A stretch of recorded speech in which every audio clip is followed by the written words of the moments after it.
Hello everyone, welcome back to Gallagher Shots with me, Andy, bringing you another episode of the Away Say, where we talk to fans from the opposite side about their team, our team, and the game ahead at the weekend.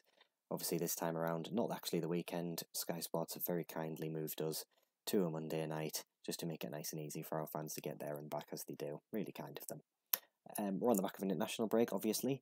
If you didn't watch the videos that went up during that time, make sure you give them a watch. Emil put on a very good video about Almiron with MLS UK. I know we put a lot of time into that one, so make sure you give that one a listen. But on the whole, international break, not too eventful. Rondon is better than Messi, and Cher almost died, but on the whole, not too bad. This week, joined by Alex, who's an Arsenal fan who is part of the Bruised Banana podcast. This one went on a little bit longer than normal, but we started talking about fan TV and lots of other different things, so make sure you give it a listen anyway. If you like the video, make sure you give it a like, subscribe to the channel, and keep an eye and ear out for the videos coming in from the other lads. Hello everyone, welcome back to Gallagher Shots. On this episode of the Away Say, we're joined by Alex from the Bruised Banana podcast. Thanks for coming on, Alex. No problem. So, I thought I would just start quickly, talk about Unai Emery. Obviously, first season without Arsene Wenger in his big puffy coat, sat on the touchline looking angry all the time. It's obviously a bit strange because for people like me, I've only ever known Arsene Wenger be Arsenal manager. Seems like he's done all right from the outside, but what's the general consensus from Arsenal fans this season? I think if you'd have asked us around January, I think people were starting to turn slightly. But I think in the last few weeks, it's gone back the other way, and I think everyone's really quite happy, to be honest. He's done about as much as he could have done really in his first season, and we've still got the opportunity to go further in Europa League and potentially even pip Spurs to third. So yeah, I think we're quite content really. Yeah, I think one thing I was thinking of before I gave you a call was if this was Arsene Wenger in charge now and you're in this exact position, would you be as happy as you are now, or are you kind of aware that it's a transition that you're going through and that it's going to take a bit of time? I think it's most certainly the latter. Yeah, I think under Wenger, I think things were stagnating for some time, at least 2 or 3 seasons. And as much as we loved him, we knew that change was needed. We didn't know who that was going to be, whether it was going to be Mikel Arteta, who was heavily touted back in the summer, but yeah, it's ended up being Unai, and we're all really pleased with him, to be honest. You don't know what to expect from him from one game to the next. He changes his tactics up so much and his personnel, and it's just really exciting and refreshing. And it's no coincidence that we started the podcast basically because we felt so re-energized by the fact that things were changing at the club. You know, like you alluded to. Yeah. For us guys, we've only known more or less Wenger in charge.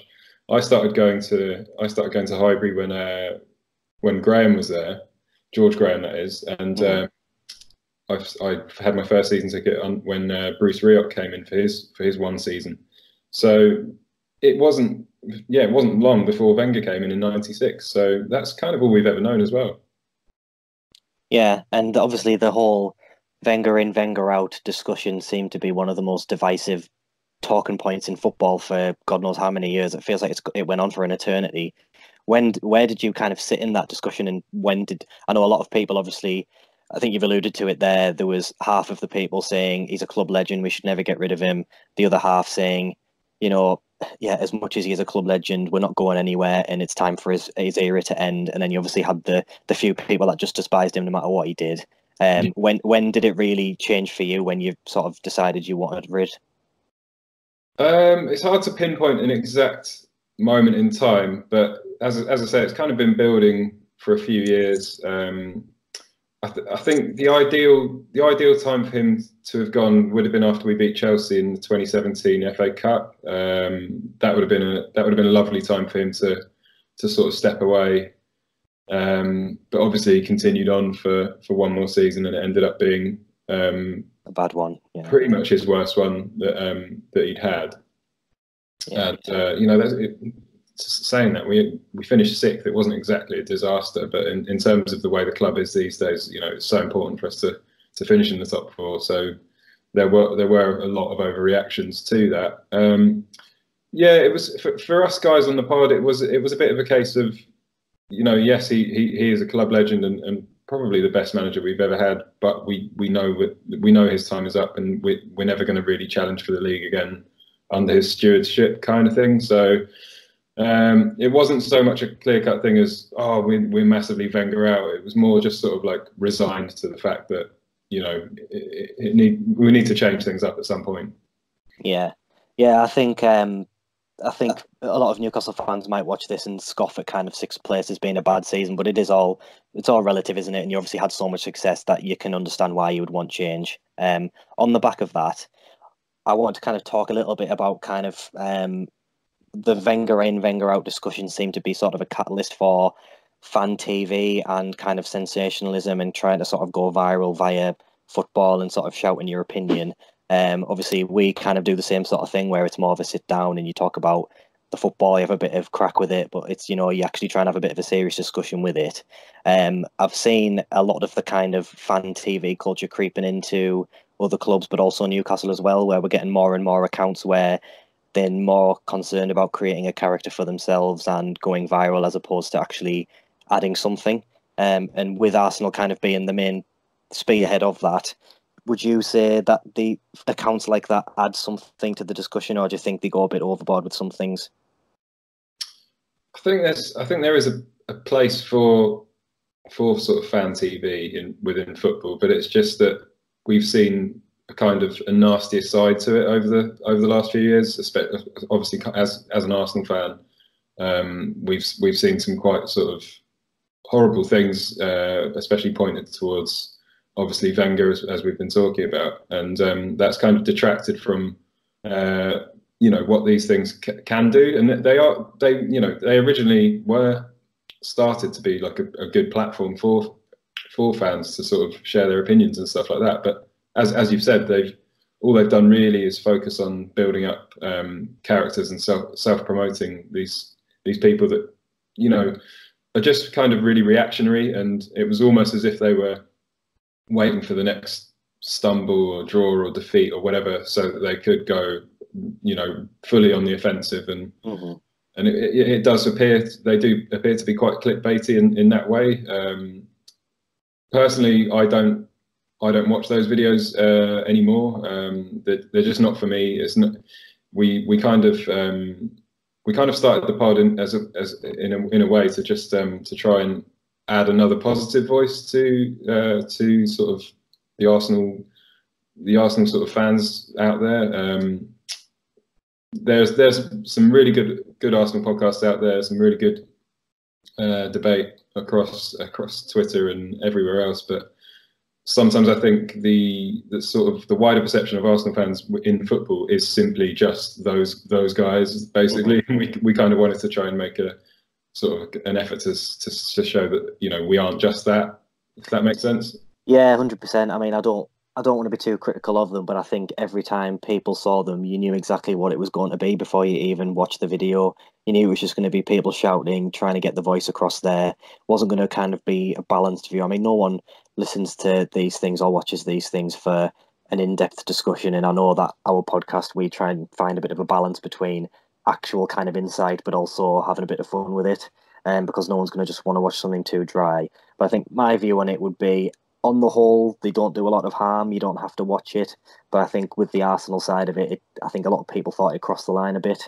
And it seems to be that there's kind of this creeping culture where, you know, people are recording themselves at matches and concerning more about how many fake sort of interactions they can have with something as opposed to just enjoying the match.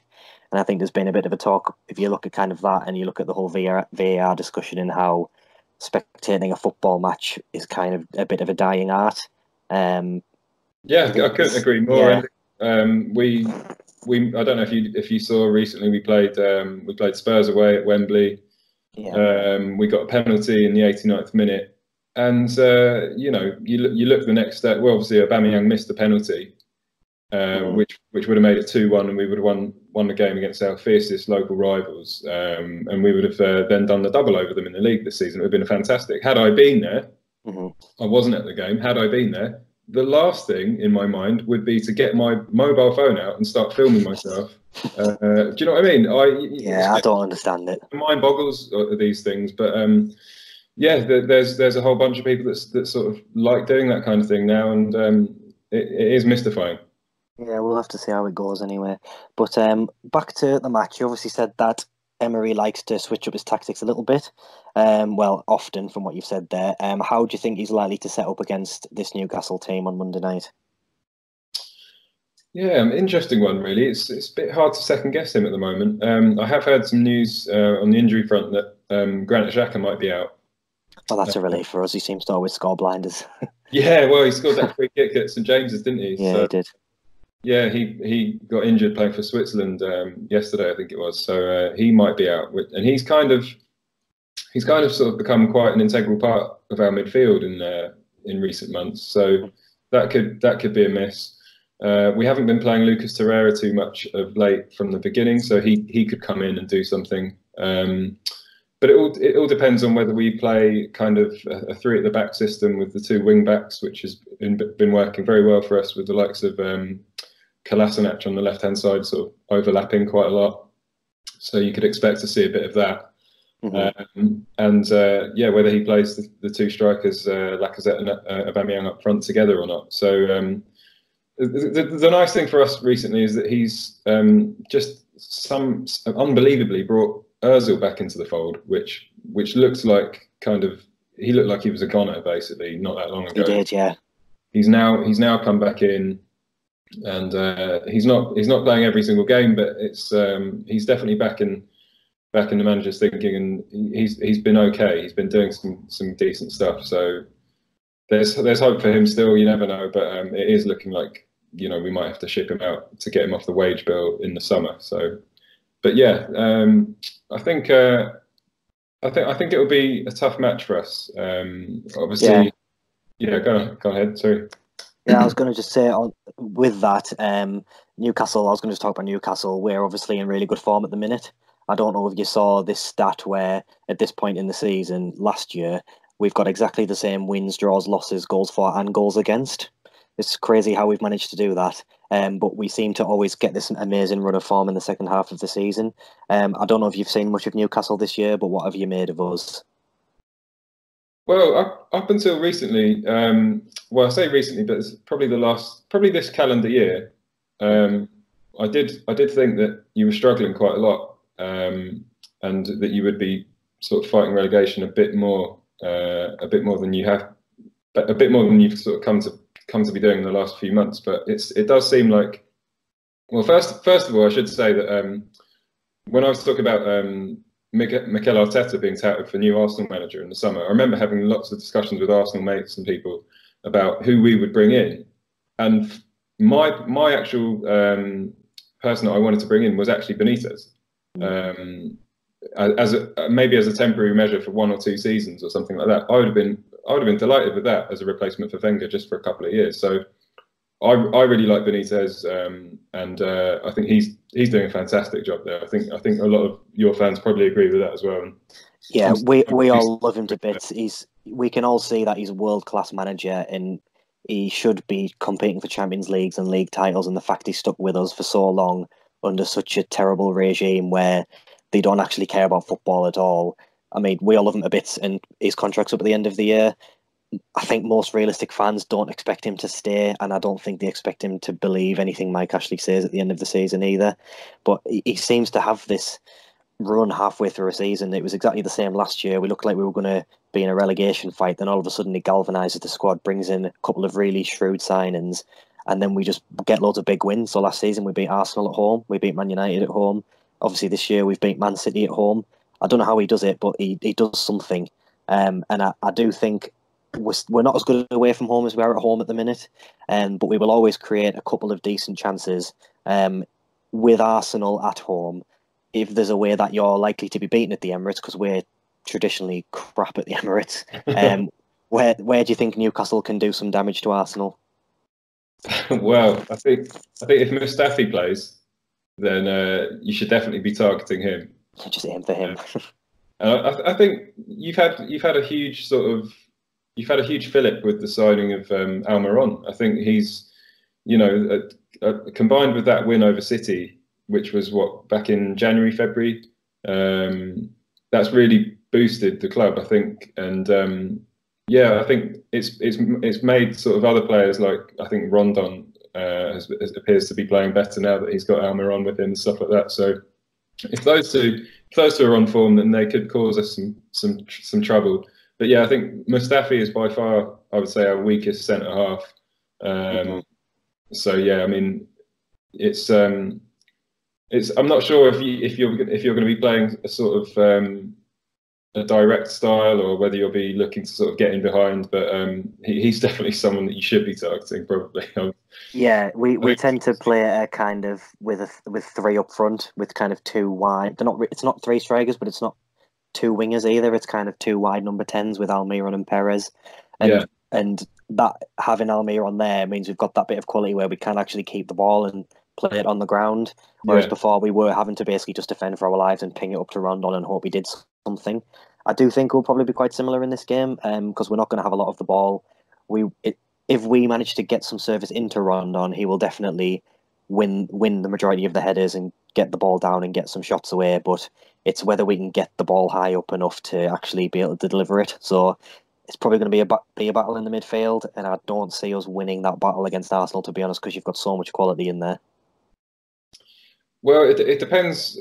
In a way, it depends how much we're happy to sit off and allow you to sort of come onto us, which has definitely become something of an Emery thing to do this season. I'm not sure how you played. I think your last match was away to Bournemouth, wasn't it? Was it a 2-2 draw? It was, yeah. And I think in terms of the sort of mid-ranking sides in the league, Bournemouth kind of play a similar way to us in certain senses, that they can be quite attacking and they can sort of overcommit players at times, which we're certainly guilty of doing, which does allow us to get caught on the break, especially at the Emirates at times. Our match against Man United in the league not too long ago, the 2-0 win, as competent and satisfying as that was as a performance for us, it was a really, really good performance. We did expose ourselves at quite a number of times, and United could have had at least one or two goals that game, and the scoreline could have been different. So, yeah, we're kind of in an odd sort of place at the moment. We've had a couple of really dodgy away performances in the Europa League, away to Rennes and away to Bate Borisov before that. So, I think most Newcastle fans watched the Rennes game because we just wanted to watch Ben Arfa play again, to be honest. But sorry, carry on. Yeah, bloody Ben Arfa, but.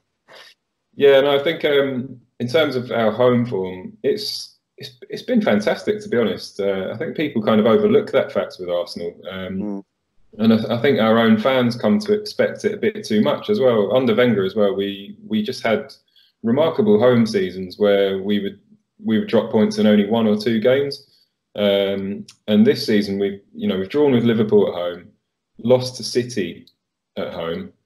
And we've more or less won every other game. So yeah, there's no doubt it will be tough going for you, because I think we have got the bit between our teeth a bit when it comes to this fight for the top four. Whether we do end up finishing anywhere from third to sixth, who knows? But yeah, I think we've got a good chance of definitely nailing one of those two spots, third or fourth. So yeah, it should be an interesting game. It's I'm looking forward to it.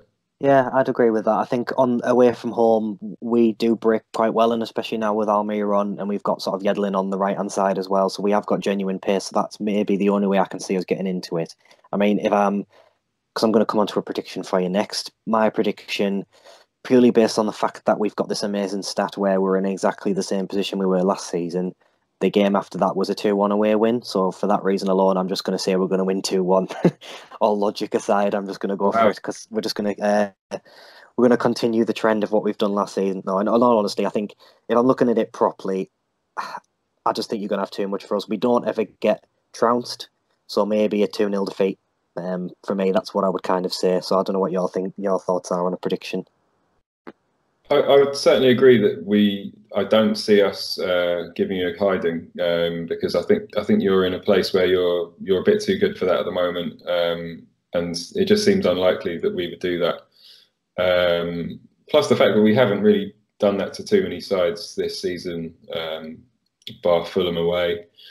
Yeah, I'd say it'd be a sort of a tough 2-0 or 2-1 win. Probably not too dissimilar to the game at St James's earlier in the season, where obviously we were 2-0 up and then conceded that goal late on, and it sort of looked like it could have been a slightly nervy finish. I do remember when we did lose to you at the Emirates. I think it could have been the last time we lost to you in the Emirates in the league. I think it was Andy Carroll that scored the winner. And it was a 1-0 win. Chris Hughton season, probably, yeah. Yeah, so that would have been, yeah, that was, what's that, roughly sort of 10, 10, 11? Yeah. Yeah. A while ago now, yeah. So it's going back a bit, but yeah. Yeah, but looking at form and things, we're usually terrible on a Monday night and we're usually terrible at the Emirates, so that's all going for you. You've gone close Arsenal win, I've kind of gone close Arsenal win, so I think that's probably the general consensus, isn't it? But other than that, I think that's probably us done. It's been a pleasure to talk to you. All the best for Monday night, but not too much of the best. And safe travels. Thanks very much. No problem Yeah, good luck with keeping Benitez on beyond this season. I hope you do it. Yeah, I think we're going to need more than luck, but thanks anyway. Cheers, mate. Cheers. Thanks a lot. Thank you.